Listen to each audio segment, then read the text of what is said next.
یہ اس آدمی کا قصہ ہے جس کے پاس مال و دولت اور اولاد کی کوئی کمی نہیں تھی۔ وہ ہر طرح سے خوشحال تھا۔ اس کی زندگی میں ہی اس کی ساری اولاد کی شادیاں ہو گئی تھیں۔ بیٹیاں شادی کے بعد سسرال جا کر بس گئیں اور بیٹے شادی کے بعد بیویوں کو ساتھ لے کر الگ الگ مکانوں میں رہنے لگے۔ اب گھر میں صرف بوڑھے ماں باپ رہ گئے۔ ان کی خدمت کے لیے ایک ڈرائیور اور ایک نوکرانی گھر میں موجود تھی۔ بچوں کا معمول تھا کہ چھٹی کے دن زیادہ تر وقت اپنے والدین کے پاس ہی گزارتے۔ اس طرح بوڑھے والدین کو کوئی خاص تنہائی محسوس نہیں ہوتی تھی۔ انہیں نواسا نواسیوں، پوتا پوتیوں کو گاہے بگاہے دیکھنے اور اس کے ساتھ خوش کلامی کا موقع مل جاتا تھا۔ لیکن چند برس بعد ماں کا انتقال ہو گیا اور گھر میں باپ اکیلا رہ گیا۔ چنانچہ اس نے بڑے بیٹے کے سامنے تجویز رکھی کہ میں تنہا اس گھر میں نہیں رہنا چاہتا، اس لیے اب میں تمہارے ساتھ رہوں گا۔ بیٹے نے باپ کی خواہش بخوشی قبول کی اور بوڑھے والد کو لے کر گھر روانہ ہو گئے۔ گھر میں اس نے ایک کمرے کی اچھی طرح صفائی کرائی اور اسے اپنے والد کے لیے وقف کر دیا۔ باپ کی خدمت میں اس نے کوئی کسر نہ چھوڑی۔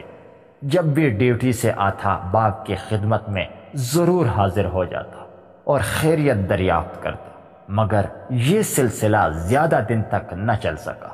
اس کی بیوی سسر کے ساتھ اچھا برتاؤ نہیں کرتی تھی۔ اس کا شوہر شام کو آفس سے تھکا ہارا گھر آتا تو بیوی اس کے بوڑھے باپ کے خلاف شکایت کا ڈھیر لے کر بیٹھ جاتی۔ ایک دن اس کے شوہر کے سامنے بلا جھجک کہہ دیا، اب اس گھر میں یا تو میں رہوں گی یا تمہارا باپ۔ یہ سنتے ہی شوہر انتہائی پریشان ہو گئے۔ اسے اپنی بیوی سے بہت محبت تھی۔ اس نے بیوی کو کافی سمجھایا بجایا۔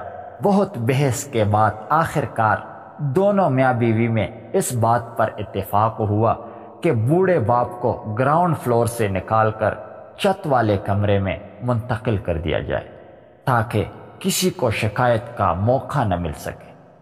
چنانچہ بیٹے نے باپ سے کہا، میں نے کافی سوچ و بچار کے بعد یہ فیصلہ کیا ہے کہ آپ کو چھت والے کمرے میں منتقل کر دیا جائے۔ چھت پر صاف ستھری ہوا بھی آئے گی، سورج کی روشنی سے بھی بلا واسطہ فائدہ بھی اٹھایا جا سکتا ہے اور چھت کی فضا سے آپ لطف اندوز بھی ہوتے رہیں گے۔ باپ نے کہا، ہاں ہاں بیٹا، بھلا تمہاری ان باتوں سے مجھے کیوں کر اختلاف ہو سکتا ہے؟ تم نے میرے بارے میں جو فیصلہ کیا ہوگا وہ میرے حق میں صحیح ہی ہوگا، اسی طرح میری صحت بھی اچھی رہے گی۔ وہ گھر کے نچلے حصے میں رہتا تھا تو گاہے بگاہے اس کے ننھے منھے پوتے اور پوتیاں من بہلا دیا کرتے تھے۔ اب وہ اس کے ساتھ مل جل کر کچھ باتیں کر لیا کرتا تھا، مگر چھت پر آنے کے بعد اسے وہی تنہائی ڈسنے لگی جو بیوی کے انتقال کے بعد اسے اپنے گھر میں ڈستی تھی۔ بیچارہ باپ اس تنہائی اور بہو کی جانب سے بے پرواہی کو صبر و تحمل سے جھیلتا رہا۔ غم کی شدت اسے کھائی جا رہی تھی، مگر وہ اس کا اظہار نہیں کرتا تھا۔ وہ اچھی طرح سے سمجھ رہا تھا کہ اس کے ساتھ بیٹا اور بہو اچھا برتاؤ نہیں کر رہے۔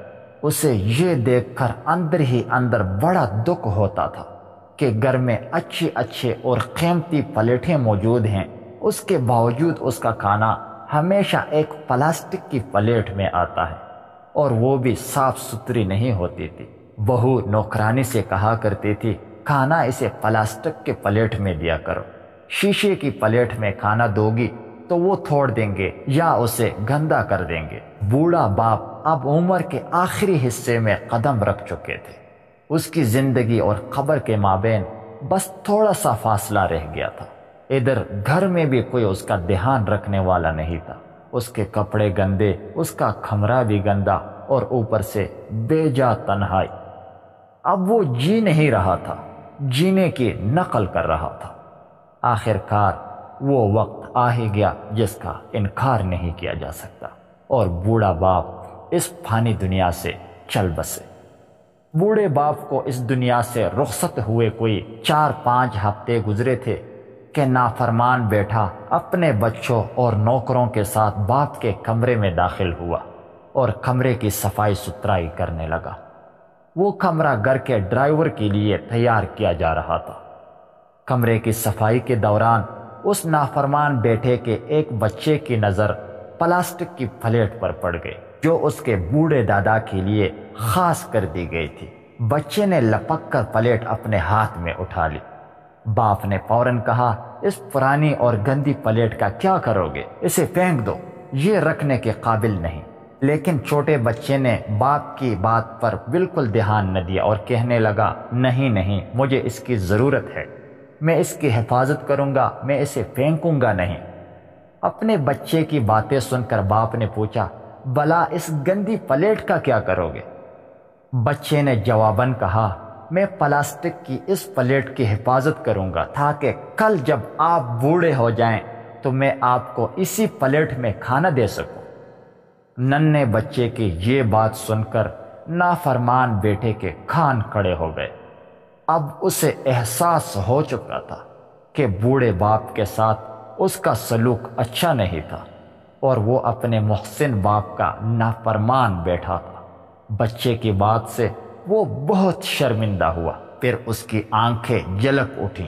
کمرے کی صفائی کا کام کاج چھوڑ کر وہ اپنے باپ کے بستر پر لیٹ گیا اور آنسو بہاتے بہاتے باپ کے کمرے کا فرش چومنے لگا، لیکن پھر افسوس کے سوا کوئی چارہ نہیں تھا۔